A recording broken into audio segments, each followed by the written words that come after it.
Hello friends, स्वागत है आपका हमारे इस यूट्यूब चैनल में। तो फ्रेंड्स, आज की इस वीडियो में हम लोग जानने वाले हैं आय व्यय पर आधारित इनकम एक्सपेंडिचर बेस्ड क्वेश्चंस। तो फ्रेंड्स, बहुत ही शानदार ट्रिक्स के साथ बताने वाला हूं। जोरदार लाइक और शेयर करिएगा अपने दोस्तों के पास। तो चलिए फ्रेंड्स, शुरू करते हैं। कुछ कंसेप्ट को जान लेना जरूरी होता है इसमें। देखिएगा, आय में से अगर टोटल इनकम में से अगर हमको व्यय को घटा लेंगे, यानी कि बचत को घटा लेंगे यहाँ पे, यानी कि आय में से अगर खर्चा को घटा लेंगे हम, तो हमारा क्या हो जाएगा? बचत हो जाएगा। आय में से अगर खर्च, देखिए यहाँ पे, अगर आय यानी कि कमा रहे हैं हम 60 रुपया, अगर 30 रुपया खर्चा कर रहे हैं तो बचत हमारा कितना होगा? 30 रुपया होगा। 60 रुपये अगर कमा रहे हैं, 30 रुपया खर्च कर रहे हैं, तो 30 रुपया जो आएगा वो हमारा बचत होगा। यानी कि हम कह सकते हैं कि आय में से व्यय या खर्चा, व्यय इसी को बोलाता है, इसको बोलाता है इनकम। इनकम का मतलब होता है आय, इसको बोलाता है एक्सपेंडिचर। एक्सपेंडिचर बोलाता है, इसको क्या बोलाता है? सेविंग। कहने का मतलब क्या होता है कि आय में से जब हम व्यय को घटा लेंगे ना, तो हमारा हो जाएगा कुल बचत। अगर हम एक बात यहां से आप लोगों से कहना चाहें कि आय इक्वल टू अगर हम निकालना चाहें, तो हम क्या करेंगे? यहाँ पे बचत, और उधर जाएगा तो प्लस खर्चा। यानी कि एक चीज तो हमको पता चल गई कि जो अगर हम खर्चा कर रहे थे उसको अगर हम रोक लें तो हमारा बचत हो जाएगा। जो खर्चा कर रहे थे उसको रोक लें हम, तो हमारा क्या हो जाएगा? बचत हो जाएगी। यानी कि जौन हम खर्चा करते नहीं नो, 30 रुपया जौन खर्चा करता नहीं, तो हम 30 रुपया रख लें नो, तो क्या हो जाए? हमारा टोटल इनकम हो जाए, यानी कि आय हो जाए। ठीक, तो इसी कंसेप्ट को लेकर के मैं चलता हूं। आय में से खर्चा को घटा लेंगे तो हमारा कुल हो जाएगा बचत, और आय में से आय अगर निकालना होगा तो बचत प्लस दोनों को जोड़ देंगे तो हमारा खर्चा निकल जाएगा। तो चलिए फ्रेंड्स, क्वेश्चन की तरफ हम लोग चलते हैं, समझते हैं बातों को। एक परिवार की आय एवं व्यय का अनुपात 10:7 है। यानी कि आय और व्यय का अनुपात जो दिया गया है, आय और व्यय का अनुपात, यानी कि इनकम को इसको बोल सकते हैं, इसको क्या बोलते हैं? एक्सपेंडिचर। यानी कह रहा है कि 10:7 दिया है। चलिए भाई, हम भी लिख लिए 10:7, कोई दिक्कत क्या? कुछ नहीं है। कह रहा है कि उस परिवार का व्यय 10,500 रुपया है, यानी कि खर्चा कर रहा है। खर्चा कर रहा है कितना? 10,500। तो ध्यान से देखिए यहाँ पे 7 अनुपात का वैल्यू, ये भी व्यय है, तो व्यय को व्यय के बराबर 10,500 हो जाएगा आपका। तो 1 अनुपात का वैल्यू निकल जाएगा 1500। 1 अनुपात का वैल्यू 1500, यानी कि 1500 तो होता है 7500, यानी कि 105। अब उसका पूछ रहा है तो उसकी बचत कितनी होगी। तो देखिएगा यहाँ पे, आय में से जब व्यय को घटा लेंगे तब बचत, तो 10 में से अगर 7 को घटा लेंगे तो 3 जो आ रहा है वो क्या आ रहा है? हमारा बचत आ रहा है। तो बचत का रेशियो 3 है, तो 3 का गुना कर दीजिए। तो 1500 और गुना में कितना जाएगा? इधर में 3, यानी कि हो जाएगा आपका 4500। बहुत ही आसान क्वेश्चन है, ठीक है। 10 में से आय में से अगर व्यय को घटा लेंगे तो बचत का जो रेशियो है 3, तो 3 रेशियो का वैल्यू होगा। 1 रेशियो का वैल्यू 1500, तो 3 अनुपात के वैल्यू कितना हो जाएगी? 4500। नेक्स्ट क्वेश्चन, ए तथा बी के साप्ताहिक आय 9:7 है। यानी कि आय दे दिया गया है, इनकम दे दिया गया है हमको कितना? 9:7 दिया गया है। क्वेश्चन को समझिएगा। उसका व्यय का अनुपात दिया गया 4:3। एक्सपेंडिचर दे दिया गया है 7, दिया गया है कितना? 4:3 दिया गया है, 4:3। कह रहा है कि दोनों 200 रुपया बचा लेते हैं, यानी कि हईहो आदमी बचा लेता है, हईहो आदमी बचा लेता है, ये बी है, ये भी बचाता है, ये भी बचाता है, ये भी 200 रुपये बचाएगा। तो ये कहेगा यार हम कैसे मानेंगे, हम भी 200 रुपये बचा लेंगे। कहेंगे चलो ठीक है। ये दोनों 40 रुपये की बचत करते हैं, यानी कि सेविंग का कितना दिया गया है? ये भी 200 बचाता है, ये भी 200 बचाता है। कहेंगे चलो भाई ठीक है। और इसमें हम क्या किए कि लड़ाई लगवा देना है। लड़ाई समझते हैं ना आप लोग, बहुत आसानी से तरीके से समझते हैं। हमारे भाई जो हैं वो लड़ाई लगवाए भी होंगे। चलिए लड़ाई लगवाते हैं। 9 तिया 27 और 7 चौको 28। तो 28 गो में से हमेशा ज़्यादा वाला में से कम को घटाइए। 28 गो में से 27 को घट गया तो 1 अनुपात।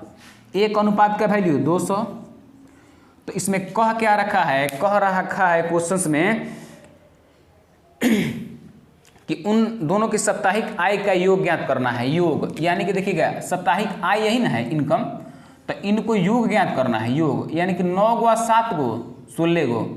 1 अनुपात का वैल्यू 16, तो 16 अनुपात का वैल्यू कितना हो जाएगा आपका? 200 में 16 का गुना कर दीजिए, तो 16 दूना 32 हो जाएगा, 3200 आंसर हो जाएगा। ऐसे क्वेश्चंस को चुटकी में उड़ा देने का तरीका आपका यही है। लड़ाई कंसेप्ट सही था, सही है और सही रहेगा। ये तथा बी की आय का अनुपात 2:3 है, चलेगा। ए अनुपात बी का इनकम का रेशियो जो है वो क्या दिया गया है, 2:3। एक्सपेंडिचर व्यय का अनुपात कितना दिया गया है, तो दिया गया है 1:2। सेविंग कितना करते हैं, ये भी 24,000 करता है और ये भी 24,000 करता है, दोनों 24,000 करता है, ठीक है। तो कह रहा है कि ए की आय ज्ञात कीजिए, कह रहा है कि ए की आय ज्ञात कीजिए। तो फ्रेंड्स समझते हैं इस बात को, लड़ाई लगा यहाँ पे कितना जगह पे 2 दूना 4 और 3 इकाई 3, तो 4 गो में से 3 गो चला गया, तो एक अनुपात का वैल्यू कितना दिया गया है, बचत को बचत के बराबर कर दिए इधर में, कितना जगह पे 2400 रुपया, 24,000। एक अनुपात का वैल्यू 24,000, तो पूछा है ए की आय, तो ए का आय कितना है 2:2 का गुना कर दीजिए, 2 अनुपात, एक अनुपात का वैल्यू 24,000, तो 2 अनुपात का वैल्यू कितना हो जाएगा यहाँ पे 24,000 गुने में कर देंगे 2, तो आपका हो जाएगा 48,000। ए की आय कितना हो जाएगा यहाँ पे 48,000। बहुत ही आसान क्वेश्चन है फ्रेंड्स, इसको आप लोग ऐसा ही बनाइएगा। ये एसएससी सीएपीएफ में पूछा गया है क्वेश्चंस है, देखिएगा ये एसए में पूछा गया है। असिस्टेंट स्टेशन मास्टर कह रहा है कि ए बी और सी के मासिक वेतन का अनुपात 2:3:5 है। ए अनुपाते बी अनुपाते सी का अनुपात दिया गया है कितना, तो 2:3:5। कह रखा है कि यदि सी का मासिक वेतन ए की मासिक वेतन से, सी का मासिक वेतन ए के मासिक वेतन से 1200 रुपया अधिक है, सी का मासिक वेतन ए के मासिक के वेतन से कितना अधिक है, खुद बताइए आप लोग, कितना अधिक है, 3 अधिक है। कह रखा है 3 अधिक है, कह रहा है कि ए के मासिक वेतन से 1200 रुपया अधिक है, लेकिन कह रहा है कि 3 रेशियो तो ए में है, लेकिन इसमें क्या दे रखा है कि 3 नहीं बल्कि 1200 है। इससे कितना गुना ज़्यादा, 400 गुना ज़्यादा। एक रेशियो का वैल्यू कितना जाएगा यहाँ पे 3 चौको 12, यानी कि एक रेशियो का वैल्यू कितना जाएगा इधर में 400। पूछा क्या गया है, कह रखा है कि बी का वार्षिक वेतन, देखो ये क्या किया है क्वेश्चन में, ये मासिक वेतन दे दिया गया है, वार्षिक वेतन पूछ रहा है। वार्षिक का मतलब 12 महीने के वेतन पूछा था। एक अनुपात के वैल्यू 400, तो पहले ए का मासिक वेतन निकाल लीजिए, सॉरी पहले बी का मासिक वेतन निकाल लीजिए। एक अनुपात का वैल्यू 400, तो 3 अनुपात का वैल्यू कितना हो जाएगा इधर में 400 गुने में 3, यानी कि कितना जगह पे 1200 हो जाएगा ना, 1200 तो हो ही गया। अब वार्षिक वेतन पूछ रहा है ना, वार्षिक वेतन, तो ये तो मासिक वेतन निकला हमारा 1200, और वार्षिक वेतन पूछ रहा है तो 12 का और गुना कर दीजिए, तो 12 4400 होता है, 144 हो जाएगा इधर में, यानी कि 14,400 जो होगा इसका बिल्कुल सत्य आंसर। लेवल का टेंशन मत लीजिए फ्रेंड्स, इतना लेवल जबरदस्त कराएंगे उसका जिसका जवाब नहीं होगा। पसंद कि आपको समझ में आनी चाहिए हर एक चीज़ें। अगर लेवल हाई कर दें किसी को समझ में नहीं आए तो कोई फ़ायदा है नहीं उससे पढ़ने से यहाँ पे। तो पहले लेवल को थोड़ा थोड़ा बढ़ाते चलेंगे कि आप बेहतर तरीके से कोई चीज़ सीख सके। जब सीख लीजिएगा ना पूरा तो आप कह पाइएगा। ए और बी के आय का योग 33,000 है। ए की आय का 60% और बी अपनी आय का 75% खर्च करता है। उनकी बचत का अनुपात दे दिया गया इतना, तो कह रहा है कि बी का आय बताइए। चलिए कोई बात नहीं है इसमें, ए है ये बी है। एक बात समझिएगा, इसमें इनमें सेविंग का रेशियो दे दिया गया है कितना 4:3 दे दिया गया है। इनकम नहीं दिया गया है, इनकम हमको निकालना है। एक बात समझिएगा यहाँ पे ए अपनी आय का 60% और बी अपनी आय का 75% खर्च करता है। तो एक बात समझिएगा यहाँ पे हमको सेविंग का रेशियो दिया गया है, तो अगर 60% खर्च किया तो 40% बचाया, 40% बचाया। 40% का फ्रैक्शन वैल्यू कितना होता है, सुनिएगा यहाँ पे 40% का फ्रैक्शन वैल्यू कितना होता है यहाँ पे 2/5। 2 अनुपात का वैल्यू अगर 4 है तो 1 अनुपात का वैल्यू हो जाएगा 2, तो 5 अनुपात का वैल्यू हो जाएगा 10। फिर से 60% खर्च किया, 40% बढ़ाया, 40% का फ्रैक्शन वैल्यू होता है 2/5। 2 अनुपात का वैल्यू 4, तो 1 अनुपात का वैल्यू 2, 5 अनुपात का वैल्यू 10।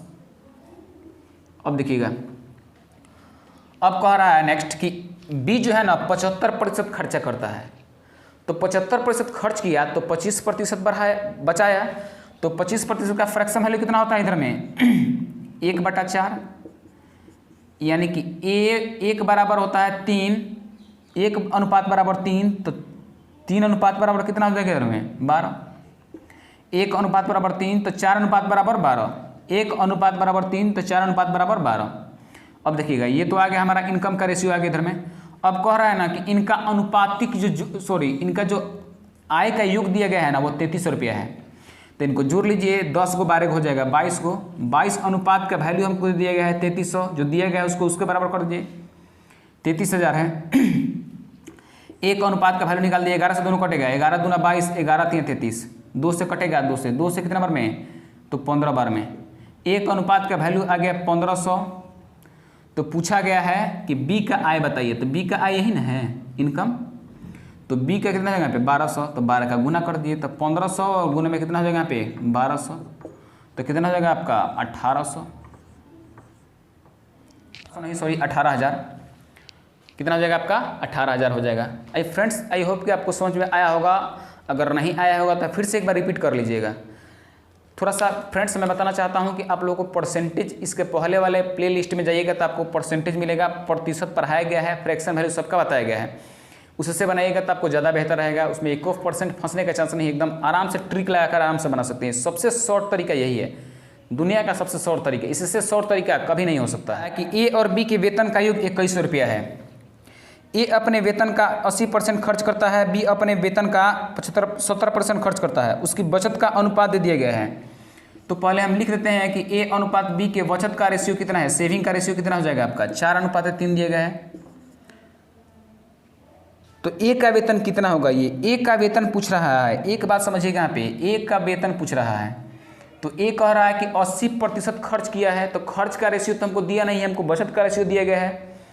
तो ए अगर 80% खर्च किया तो 20% बचाया, 20% का फ्रैक्शन वैल्यू कितना होता है 1/5, 1 अनुपात का वैल्यू 5, तो 5 अनुपात का वैल्यू 20, 1 बराबर 4 तो 5 बराबर 20, 1 रुपये में 4 लड्डू तो 5 रुपये में 20 लड्डू। 5 अगर उसकी आय है तो 1 बचाता होगा, तो 1 का बचत 4 के बराबर तो 5 का बचत 20 के बराबर, ये इनकम हो जाएगा आपका। अब कह रहा है नेक्स्ट क्या कह रहा है इधर में कि बी 70% बचाता है, बी अगर बचाता है 70% तो 30%, बी अगर 70% खर्च करता है तो 30% बचाता होगा। 30% का फ्रैक्शन वैल्यू होता है 3/10।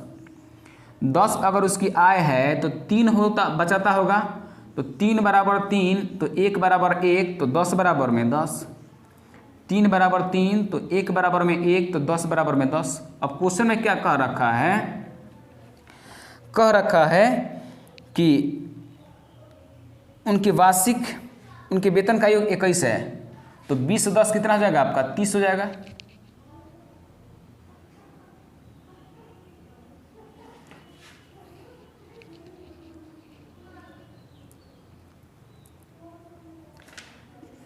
अनुपात का वैल्यू कितना दिया गया है 2100, 10 से 10 3 सत्ते काट देंगे 21, यानी कि 1 अनुपात का वैल्यू 70। पूछा है ए की आय, तो ए की इनकम कितना है यहाँ पे 20 का गुना कर दीजिए। 20 रेशियो का वैल्यू कितना हो जाएगा यहाँ पे 70 गुना क्या कर देंगे आपका 20 कर देंगे, तो आपका हो जाएगा 1400। फ्रेंड्स आई होप कि आपको सब कुछ समझ में आया होगा जो मैंने आज का क्लास किया है, अनुपात और समानुपात का आय व्यय पर आधारित प्रश्न। फ्रेंड्स अगर वीडियो अच्छी लगी हो तो ज़्यादा से ज़्यादा एकदम लाइक ठोक के करिएगा आप लोग। फ्रेंड्स अपने सर्किल में जितना भी है शेयर करिएगा दबा करके। तो मिलते हैं उसके अगले टाइप लेकर के, कुछ अलग कंसेप्ट लेकर के, कुछ अलग ट्रिक के साथ, मज़ेदार ट्रिक के साथ और हाई वोल्टेज। तो चलिए फ्रेंड्स मिलते हैं आप लोगों से नेक्स्ट क्लासेस में। कमेंट करके बताइएगा आप लोगों को ये कैसे लगी, आगे किस चीज़ पर वीडियो बनानी है, परसेंटेज शुरू किया जाए या कुछ और शुरू किया जाए। तो नेक्स्ट में मिलते हैं फ्रेंड्स, तब तक के लिए जय हिंद।